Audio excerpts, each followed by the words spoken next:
क्या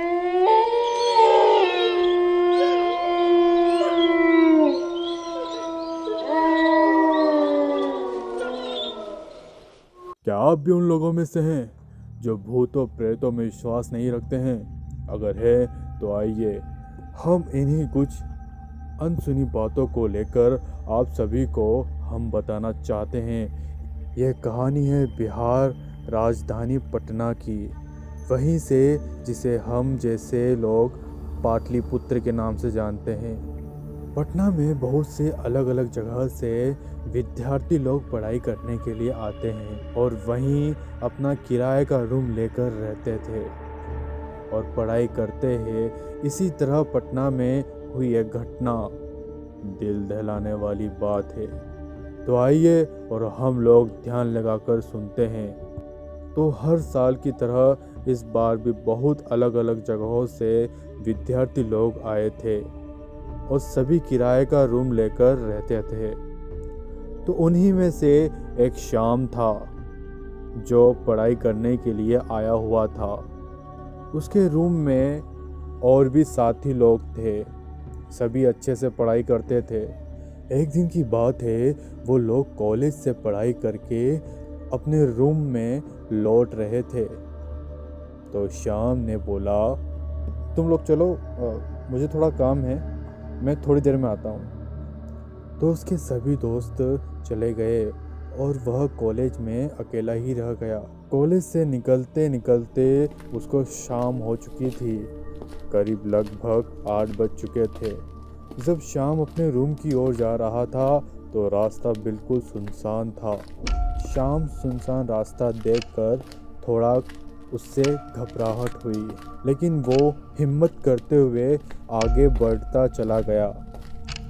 लेकिन जब रूम में पहुंचने वाला था तो तभी अचानक उसे एक परछाई दिखी। इस परछाई को देखकर श्याम बहुत डर गया और भागकर अपने रूम में चला गया। उसके सभी दोस्त श्याम को घबराते हुए देखकर पूछने लगे, क्या हुआ श्याम, क्या हुआ तुझे? श्याम, तू ठीक तो है? श्याम ने कुछ नहीं बताया और बोला, कुछ नहीं भाई, कुछ नहीं हुआ। ये बोलकर सभी खाना खाकर सो गए। तो श्याम अपने रूम से निकलकर आसपास के रहने वाले लोगों से पूछने लगे। तो उन लोगों ने बताया, नहीं तो ऐसा तो कुछ नहीं हमने देखा यहाँ पर श्याम ने उन्हें बताया कि कल रात में आ रहा था तो मुझे एक परछाई दिखी, तो मैं डर गया और अपने रूम में चला गया। लोगों ने कहा, ऐसा कुछ नहीं है, तुमने किसी आदमी को देखा होगा।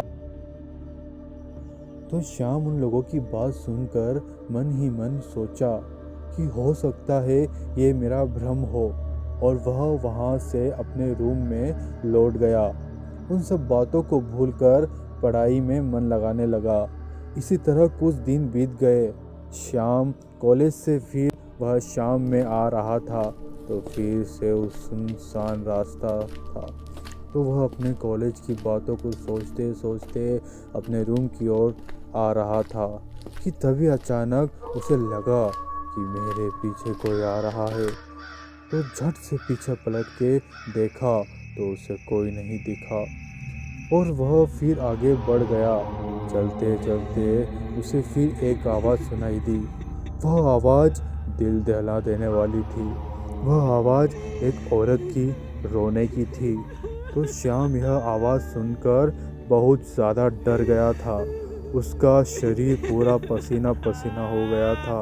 डर से वह काँप रहा था और वह इसी तरह से अपने रूम की ओर जा रहा था। अचानक उस औरत की रोने की आवाज़ बढ़ गई।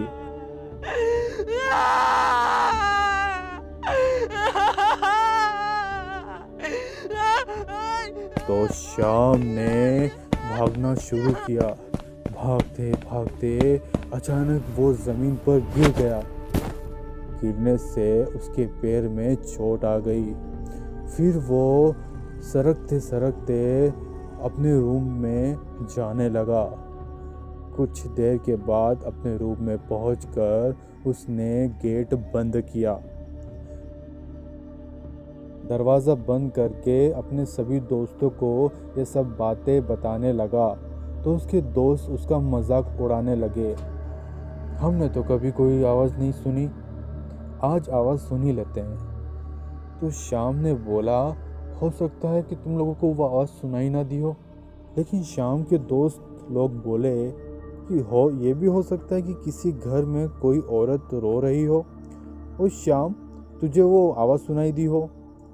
यह बात सुनकर श्याम के दोस्त लोग उस पर हंसने लगे। श्याम बोला, हो सकता है, लेकिन वह रोने की आवाज़ किसी नॉर्मल औरत की रोने की नहीं थी। यह बात सुनकर श्याम के दोस्त हंसने लगे और उसका मजाक उड़ाने लगे। देख, तू एक डरपोक इंसान, ठीक है, किसी भी आवाज़ सुनकर तो डर जाता है। अबे ऐसा कुछ नहीं होता है। किसी के घर में जो है लड़ाई झगड़ा होता होगा तो वहाँ की औरत रोने लग गई होगी, उसी की तूने आवाज़ सुन ली होगी। अब चुपचाप सो जा जाके, ठीक है। यह बोलकर सभी दोस्त सो गए। तो जब सुबह हुई तो श्याम ने अपने सभी दोस्तों को बोला कि आज मेरे साथ ही तुम आना। चलो आज देखते हैं कि कौन सा भूत तुझे सताता है। यह सब बोलकर अपने अपने कॉलेज की ओर चल पड़े। शाम हुई, सभी के कॉलेज खत्म हो चुके थे और सभी अपने अपने कॉलेज से आकर तू तो हमेशा झूठ मूठ के लिए डरता ही रहता है। वह लोग अभी भी यह बात बोल ही रहे थे कि तभी एक औरत की रोने की आवाज़ आई। रोती रोती हंसने लगी। आवाज़ सुनकर सभी दोस्त डर गए। तो श्याम ने बोला, देखा, मैं इसी आवाज़ की बात कर रहा था। तो उसके सभी दोस्त बोले, हाँ यार, तू सही बोल रहा है। हाँ, हमको यहाँ से भागना चाहिए यार। दूसरा दोस्त बोला, यार ये तो आवाज़ बहुत भयानक है और डरावनी भी बहुत है। यह कहकर उन सभी ने एक विचार किया कि आखिर यह आवाज़ कहाँ से आ रही है, चलो चलकर देखें। तो श्याम ने बोला, यह सब करने की ज़रूरत नहीं है, चलो चुपचाप हम यहाँ से भाग जाते हैं, वरना पता नहीं हमारे क्या होगा। तो तभी सभी दोस्त बोले, आखिर पता तो चले कि कौन रो रहा है। यह बोलकर सभी उस आवाज़ की तरफ आगे बढ़ने लगे। जब सभी दोस्त वहाँ पर पहुँचे तो वहाँ पर देखा कि वहाँ पर कोई नहीं है, सिर्फ वहाँ से आवाज़ आ रही है। सभी दोस्त बहुत ज़्यादा डर गए और अपने रूम की तरफ भागे कि तभी अचानक वह औरत उन लोगों के सामने आ गई। उन्हें देखा और उस औरत को देखते ही रह गए। सफ़ेद साड़ी में और भयानक चेहरा लग रहा था। मानो सभी दोस्तों ने उस चुड़ैल को देखकर हक्के बक्के हो गए, मानो उनके शरीर में जान ही ना हो। वो एक दूसरे का मुंह ताक कर एक दूसरे का हाथ पकड़कर वहाँ से भागना शुरू किया। भागते भागते उनको करीब 2 घंटा हो चुका था, लेकिन वो जंगल पार ही नहीं हो पा रहा था, ना ही उनका रूम आ रहा था। उस औरत भूतिया ने उन लोगों को नहीं छोड़ा और सभी को मार डाला, मारकर वहाँ से चली गई। आगे की कहानी सुनने के लिए जुड़े रहे हमारे YouTube चैनल के साथ। सेकंड पार्ट में आपको पता चलेगा कि क्यों इस चुड़ैल ने इन बच्चों को मारा। अगर आप यह कहानी JioSaavn, Gaana.com या Spotify पर सुन रहे हो तो फॉलो करना मत भूलिएगा और हाँ, 5 स्टार देना मत भूलिएगा।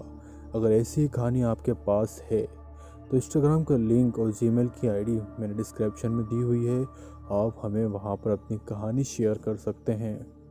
तो मिलते हैं ऐसे एक खौफनाक दस्तक के साथ, तब तक के लिए टेक केयर।